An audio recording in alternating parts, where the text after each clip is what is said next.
Números capítulo 13, do versículo 1 ao 3, e depois do versículo 26 ao 33. Texto que nos diz assim: a missão de reconhecimento de Canaã. E o Senhor disse a Moisés: envie alguns homens em missão de reconhecimento à terra de Canaã, terra que dou aos israelitas. Envie um líder de cada tribo dos seus antepassados. Assim Moisés os enviou do deserto de Parã, e conforme a ordem do Senhor, e todos eles eram chefes dos israelitas. Eles então retornaram a Moisés e a Arão e a toda a comunidade de Israel em Cádiz, no deserto de Parã, onde prestaram relatório a eles e a toda a comunidade de Israel. E lhes mostraram os frutos da terra, e deram o seguinte relatório a Moisés: entramos na terra a qual você nos enviou, onde há leite e mel com fartura. Aqui estão alguns frutos dela, mas o povo que lá vive é poderoso, e as cidades são fortificadas e muito grandes. Também vimos descendentes de Enaque. Os amalequitas vivem no Neguebe, os hititas, os jebuseus e os amorreus vivem na região montanhosa. Os cananeus vivem perto do mar e junto ao Jordão. Então Calebe fez o povo calar-se perante Moisés e disse: subamos e tomemos posse da terra. É certo que venceremos. Mas os homens que tinham ido com ele disseram: não podemos atacar aquele povo, é mais forte do que nós. E espalharam entre os israelitas um relatório negativo acerca daquela terra. Disseram: a terra para a qual fomos em missão de reconhecimento devora os que nela vivem. E todos os que vimos são de grande estatura. Vimos também os gigantes, os descendentes de Enaque, diante de quem parecíamos gafanhotos a nós e a eles. Queridos, esse texto que nós acabamos de ler, ele relata uma das passagens mais importantes na vida de dois jovens, Josué e Calebe. E poderíamos expandir um pouco essa análise e pensar que foi uma das passagens também importantes na vida do povo de Deus, do seu líder Moisés. Trata-se de um dos momentos em que eles estavam saindo do Egito, e a história narra que cerca de 2 anos eles levaram peregrinando pelo deserto até chegar em Parã, e especificamente num lugar chamado Cádiz, também conhecido como Cádiz Barneia. E diz a história que ali aconteceram grandes coisas, não só naquele momento que o texto vem relatar, mas, por exemplo, em Gênesis, nós vemos uma passagem no tempo de Abraão, no tempo de Ló, em que houve uma guerra, e ali Abraão pôde resgatar o seu sobrinho Ló. Nós vemos que ali, também em Cádiz, foi o local em que o anjo encontrou com Agar, e ali ele revelou a ela o que haveria de acontecer com sua vida, com seu filho, no momento em que eles foram abandonados por Abraão. Também em Cádiz foi o lugar onde morreu Miriam, e ali foi sepultada. Cádiz Barneia foi um lugar que Deus escolheu e a Bíblia registrou grandes fatos ali. Agora, de uma certa forma, nós estamos vendo o povo chegando a Cádiz Barneia e precisando tomar uma decisão. E essa decisão era: eles conseguiam, subindo os montes, avistar a terra prometida, mas não sabiam como chegar até ela. E não sabiam também o que os esperavam ali. Então Moisés, como líder, tomou uma atitude. Segundo a orientação de Deus, ele então escolheu 12 homens, líderes, de cada uma das 12 tribos de Israel. E a Bíblia às vezes chama de espias, e em algumas versões nós encontramos o termo missionários, justamente porque eles tinham recebido uma missão de Moisés. E ali, os 12 missionários conseguiram chegar lá, e trouxeram então um relatório para Moisés. E é justamente esse relatório que o texto vem nos trazer informações, e a forma como o povo recebeu aquelas informações, a forma como Moisés também recebeu, tem muito a nos ensinar hoje. E eu creio que muitos de nós temos vivido um tempo de Cádiz Barneia na nossa vida. Muitos de nós têm passado por momentos de que tem sido necessário tomar uma decisão. Cádiz é uma palavra de origem hebraica, e ela é raiz de outras palavras como Kadosh, Kedosh, Kodesh. palavras que têm por significado, né, a santificação. Então, Cádiz quer dizer santificar, separar, extrair de um lugar, mas no sentido de consagrar. De uma certa forma, não foi por acaso que aquele local foi denominado Cádiz, e posteriormente Cádiz Barneia, como sendo um lugar santo, um lugar consagrado, um lugar onde pessoas passaram por grandes experiências com Deus. Por exemplo, aquele tempo em que Moisés feriu a rocha e dela saiu água, foi em Cádiz, a região de Cádiz. No momento em que o povo murmurou, reclamando, sentindo saudade do tempo da escravidão no Egito por causa das dificuldades que estavam enfrentando ali no deserto, também foi em Cádiz que aconteceu isso. Então, que lições nós podemos tirar a partir desse momento em que o povo de Deus para num local especial, cujo nome os chamava a uma posição de santidade diante de Deus? Que lições nós podemos tirar mediante ao relatório trazido pelos missionários, os 12 espias que voltaram trazendo informações sobre a terra prometida? A primeira lição que eu creio ser importante nós observarmos é que existem algumas bênçãos de Deus que Ele somente vai nos dar mediante o nosso esforço. Algumas coisas Deus nos dá deliberadamente. Por exemplo, o apóstolo Tiago diz: se alguém tem falta de sabedoria, peça a Deus que Ele dá liberadamente. Não há nenhum esforço nisso. Você vai orar, você vai pedir, e Deus se alegra em te abençoar desta forma. Mas existem outras coisas que o Senhor tem reservado para nós e que exigem de nós um determinado esforço. Aquela terra prometida por Deus, que antes já tinha sido habitada por Abraão, é importante nós sabermos disso. O porquê daquela guerra? Por que Deus estava mandando Moisés levar o seu povo para uma região já habitada, na qual eles deveriam guerrear? Mas aquela região e aquela terra já tinha sido prometida por Deus. Abraão foi o homem que habitou-a em primeira instância. E depois que o povo foi para o Egito, ela ficou desabitada, então outros povos habitaram. Então nós não estamos falando da conquista de uma terra prometida, nós estamos falando de uma reconquista, tomando posse daquilo que já era dele por herança, por promessa de Deus.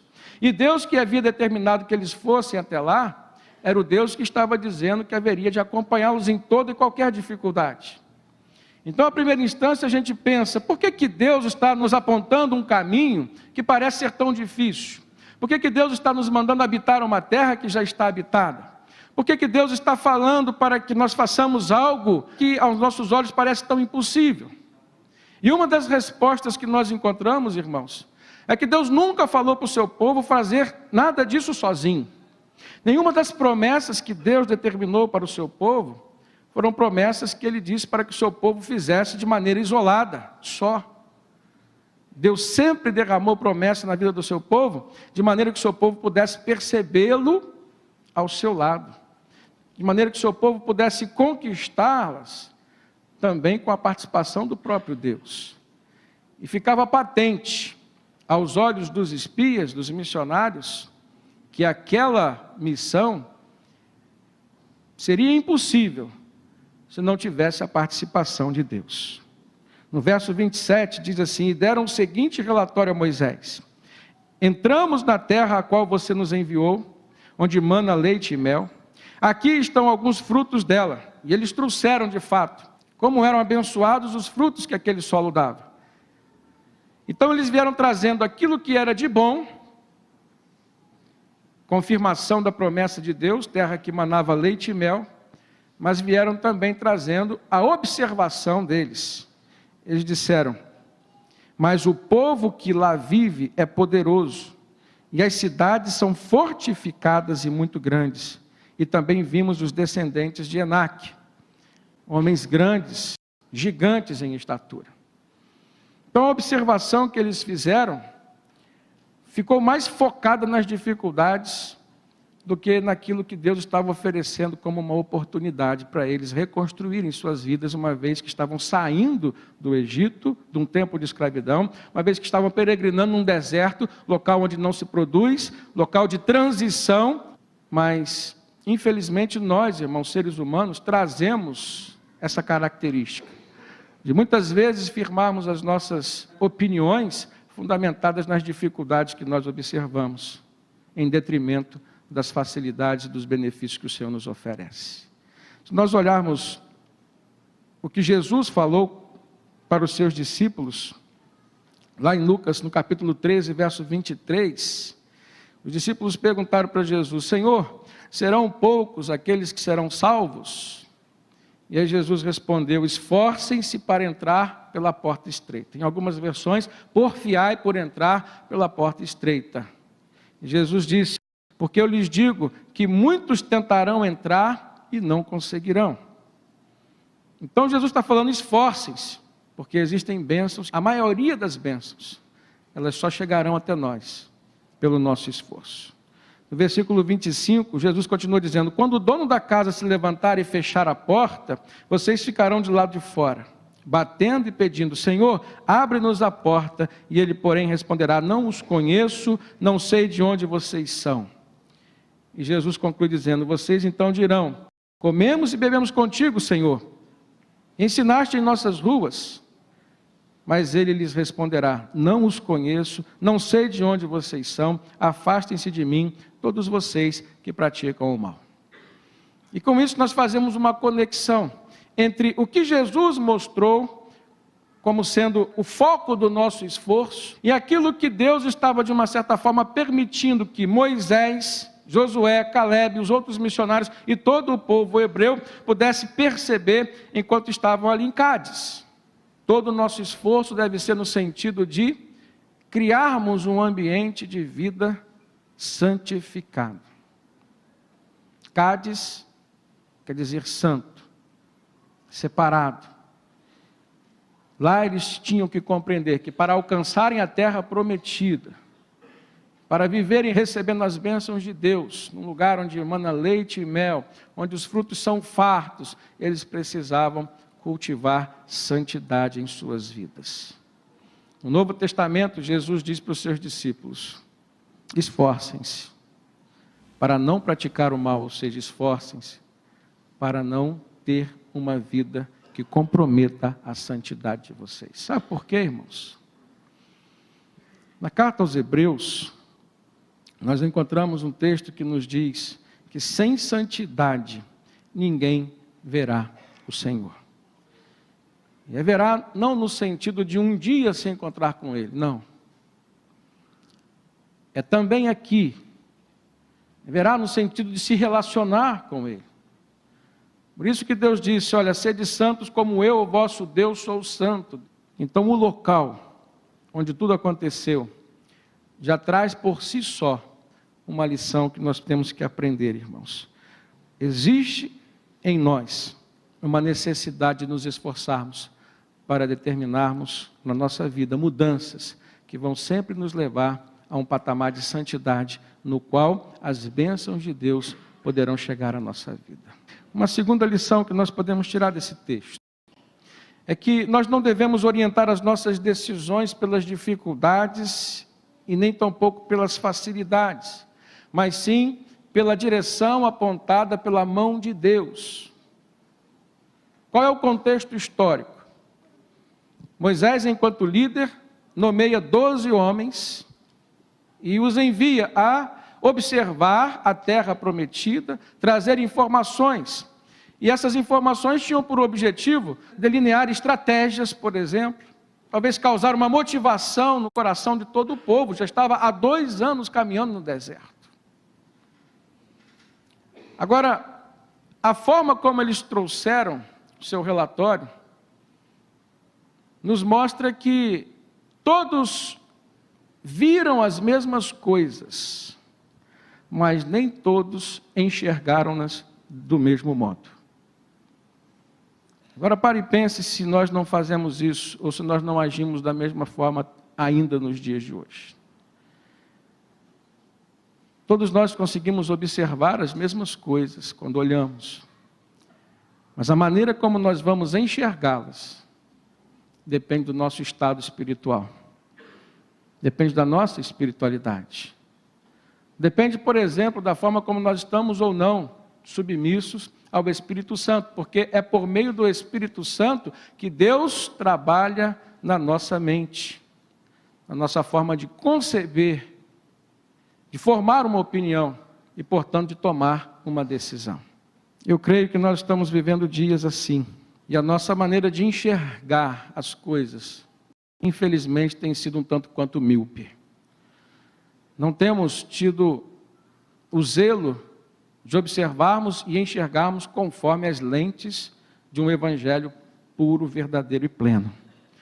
Não temos procurado enxergar aquilo que, por exemplo, Jesus enxergaria se estivesse em nosso lugar. Os 10 espias tomaram uma decisão fundamentada tão somente nas dificuldades. Se os irmãos olharem o verso 31, eles disseram assim: mas os homens que tinham ido com ele disseram: não podemos atacar aquele povo, porque é mais forte do que nós.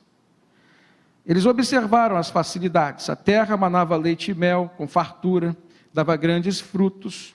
Eles observaram as dificuldades. Os habitantes eram poderosos, havia gigantes. Eles ainda teriam que enfrentar, e aí eles citam outros povos que estavam no caminho e que eram inimigos do povo hebreu: os amalequitas, os hititas, os amorreus, os jebuseus. Então o grau de dificuldade era grande, irmãos, mas se eles tivessem olhado da forma como Deus havia designado, por que Deus os mandou chegar até ali? Então Deus estaria com eles. Mas aqueles 10 homens não enxergaram assim. E tomaram uma decisão fundamentada na sua maneira de enxergar, como nós tomamos hoje. Quantas pessoas têm desistido de suas famílias, fundamentadas tão somente numa forma de enxergar a vida, que muitas vezes está distorcida da palavra de Deus. Quantas pessoas hoje não têm sido capazes de rejeitar uma proposta indecorosa de um dinheiro desonesto? Por quê? Porque têm olhado as circunstâncias como qualquer outra pessoa olharia. Então suas decisões têm sido fundamentadas em princípios errados. As nossas atitudes sempre vão nos levar ao fracasso. Não é o que Deus quer para nós, irmãos. No texto de Romanos 12, o apóstolo Paulo diz que a vontade do Senhor é boa, é perfeita e agradável. João capítulo 10, Jesus disse: olha, eu vim para que vocês tenham vida, e vida com abundância, com fartura. Não prometeu facilidade, ele disse: no mundo tereis aflições, mas prometeu que estaria conosco. E sempre foi assim na vida dos grandes homens e mulheres de Deus. E parece-me, irmãos, que as vitórias das quais nós nos lembramos com mais alegria são aquelas nas quais as lutas foram mais difíceis de nós lutarmos. E as experiências espirituais que acumularam mais fé na nossa vida foram aquelas que nós tivemos onde encontramos maiores dificuldades para superá-las. Foi onde nós vimos Deus agir, onde nós sentimos e procuramos de uma maneira muito mais exacerbada, né, a presença de Deus, a manifestação do seu poder em nós, em nosso ambiente. Então aqueles homens, dos 12, 10, olharam só para as facilidades e para as dificuldades, fundamentaram suas decisões em cima daquilo que viram, né, somente com o olhar humano. Mas 2 dos 12 agiram diferente. Josué e Calebe, 2 jovens. E eles acreditaram que, apesar das dificuldades, seria possível lutar e vencer, uma vez que era Deus quem os estava encaminhando para aquele lugar. Eles olharam tão somente para a direção dada por Deus. Verso 30 diz: então Calebe fez o povo se calar perante Moisés, porque já estava um rebuliço, já estava uma murmuração, a notícia já tinha se espalhado da grande dificuldade, muitos já estavam desacreditando, muitos já estavam desistindo. Então Calebe toma uma atitude, ele assume uma posição. Ele diz para o povo ouvir. Quando o texto diz no verso 30, Calebe fez o povo calar-se perante Moisés, significa que Moisés fez o povo ouvir. Porque muitas vezes o que nós estamos precisando é ouvir, irmãos, mas diante do barulho que nós estamos fazendo, Muitas vezes no nosso interior nós não conseguimos perceber, captar, nem tampouco ouvir, nem discernir a voz de Deus. E a voz de Deus sai da boca de Calebe. Ele diz: subamos e tomemos posse da terra, porque é certo que nós venceremos. Mais adiante, no capítulo 14, verso 7, eles disseram a toda a comunidade dos israelitas que estavam ali: a terra que percorreremos em missão de reconhecimento é excelente. Se o Senhor se agradar de nós, Ele nos fará entrar nessa terra, onde manam leite e mel, e a dará a nós. Percebem um quê de espiritualidade nessa fala? Se o Senhor se agradar de nós. Volta um pouquinho no tempo, eles estavam aonde? Em Cádiz Barneia. Cádiz significa santo. Jesus tinha dito ao seu povo, a nós hoje: nós precisamos nos esforçar para conquistarmos as bênçãos que Ele tem para nos dar. Aqui, Calebe diz: se o Senhor se agradar de nós. Quando que Deus se agrada de nós, irmãos? Quando nós vivemos de uma maneira santa, nós vivemos fundamentados numa fé. A Bíblia diz em Hebreus 11, sem fé é impossível agradar a Deus. E o que o povo precisava naquele momento era de fé. Fé, que eu conceituo como poder trazer à existência as coisas que ainda não existem. A terra ainda não era deles. Mas Calebe, pela fé, ele já estava possuindo aquela promessa de Deus na sua vida. E é assim que deve acontecer conosco, irmãos. Se nós olharmos na primeira carta aos Coríntios, no capítulo 2, falando sobre dois tipos de pessoas: o ser humano natural e o ser humano espiritual. Ele fala sobre o homem natural e o homem espiritual. E o homem espiritual, Paulo diz que é o homem que tem o Espírito Santo. 1 Coríntios 2,14, ele fala assim: quem não tem o Espírito, que é o homem natural, não aceita as coisas que vêm do Espírito de Deus, pois lhes são loucura, e não é capaz de entendê-las, porque elas são discernidas espiritualmente. Veja se não foi assim a maneira como Josué e Calebe entenderam aquela proposta de Deus. Parecia loucura aos outros 10, mas para eles não. Então Paulo fala: quem não tem o Espírito Santo não aceita as coisas que vêm do Espírito de Deus, pois lhes são loucura, e não é capaz de entendê-las, porque elas são discernidas espiritualmente. Mas quem é espiritual, ou seja, o homem espiritual, discerne todas as coisas, e ele mesmo por ninguém é discernido. E aí Paulo conclui dizendo: pois quem conheceu a mente do Senhor para que possa instruí-lo? Nós, porém, temos a mente de Cristo, conclui o apóstolo. Então nós devemos nos esforçar para formarmos as nossas opiniões e tomarmos as nossas decisões, orientados pelo Espírito Santo, de maneira tal que a nossa mente seja comparada à mente de Cristo Jesus. Uma terceira lição que nós aprendemos, irmãos, nesse texto, a partir da forma como os espias voltaram, falando das suas observações, é que as nossas palavras, elas podem ser usadas para ajudar ou para atrapalhar, para abençoar ou para amaldiçoar. Você pode proferir palavras de bênçãos, como pode proferir palavras de maldição. E as palavras que Josué e Calebe proferiram foram palavras que abençoaram o povo de Deus. Olha no verso 32, diz assim: e espalharam entre os israelitas um relatório negativo acerca daquela terra. Foi o resultado das palavras que os outros 10 espias disseram. A forma tão negativa como eles trouxeram o seu relatório, o seu olhar fixo nas dificuldades, impedindo o povo de ver pela fé que era possível conquistar aquela terra. eles espalharam entre os israelitas um relatório negativo e disseram: a terra para a qual fomos em missão de reconhecimento, ela devora os que nela vivem. Todos os que vimos são de grande estatura. E vimos também os gigantes, os descendentes de Enaque, diante de quem parecíamos gafanhotos, tanto a nós, como acreditavam que os outros os veriam assim também. Então, qual foi a reação do povo diante desse relatório, dessas palavras negativas? Qual foi a opinião da maioria? Preste atenção, irmãos, que o texto é enfático em dizer que a grande maioria acompanhou o relatório dos 10 espias.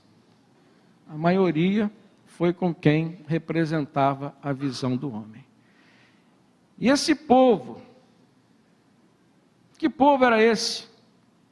Senão o povo de Deus. Mas como ser povo de Deus, irmãos, dando ouvido à voz do homem? Era um povo que tinha percebido e visto milagres acontecendo nas suas vidas. Eles estavam há 2 anos no deserto, já tinham visto grandes milagres de Deus, não só no deserto, mas viram milagres de Deus ainda no Egito. E agora não estavam acreditando. Então, às vezes, nós estamos com os nossos ouvidos e olhos muito atentos ao que a maioria está nos trazendo como informação. Se nós olharmos o que aconteceu com Jesus, quando Pilatos o expôs a um julgamento e fez com que o povo escolhesse a soltar Jesus ou soltar Barrabás, a maioria escolheu quem? Barrabás. Talvez você hoje esteja sendo vítima de uma influência negativa, de uma voz que amaldiçoa e que vem da sociedade, que vem da grande maioria. A mídia, a todo instante, ela tenta pregar para você que aquilo que é um princípio de Deus, por exemplo, que está na Bíblia, já se tornou antiquado, já está ultrapassado. A cultura mudou, então você precisa se adaptar à cultura. Você é um ser social, então você precisa conviver. Preste atenção. Para você conviver bem com as pessoas, você não precisa aceitar os princípios errados que norteiam as suas vidas. Aliás, segundo Jesus, não há como você ser sal da terra e luz desse mundo, tendo o gosto do mundo, vivendo nas trevas em que o mundo está. Você precisa fazer a diferença. Então o evangelho verdadeiro, ele vai contra a cultura muitas vezes. E você precisa ter fé, porque é a fé que vai te dar coragem para se manter dentro de um princípio de santidade estabelecido por Deus pela sua palavra. A maioria vai te dizer: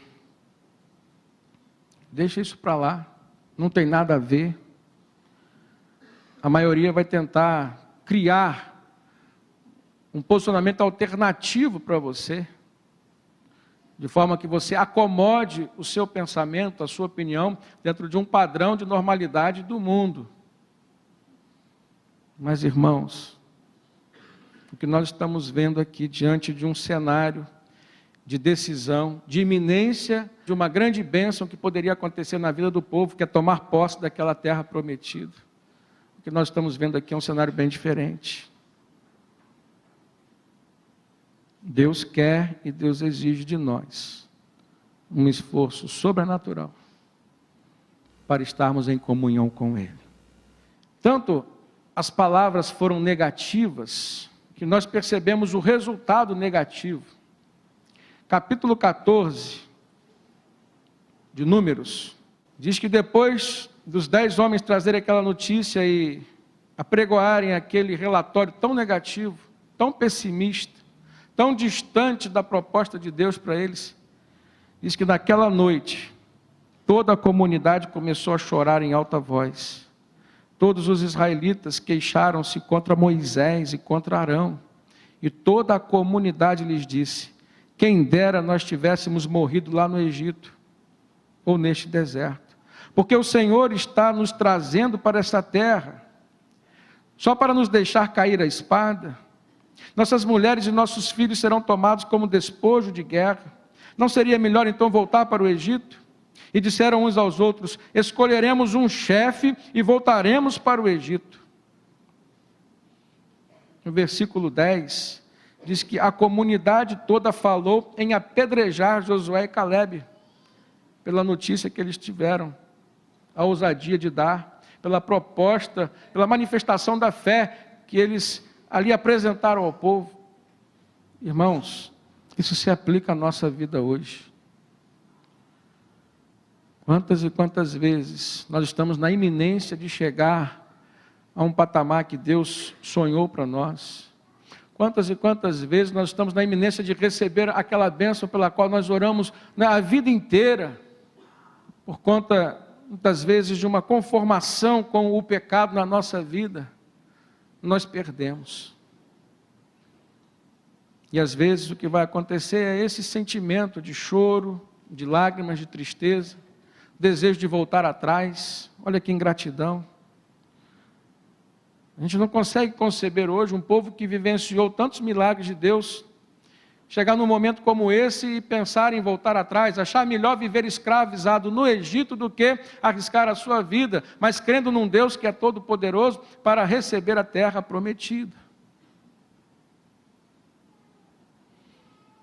A conclusão que eu tiro, irmãos, é que nós temos que tomar muito cuidado para não sermos induzidos pelo poder negativo da opinião alheia. Nós temos que tomar cuidado para não sermos seduzidos pela forma como a notícia chega, apesar do seu conteúdo. O conteúdo pode ser muito ruim, mas a forma pode ser muito bonita. Isso às vezes nos seduz. Nós temos que tomar muito cuidado com isso. A sociedade normalmente tenderá a se opor aos princípios de Deus.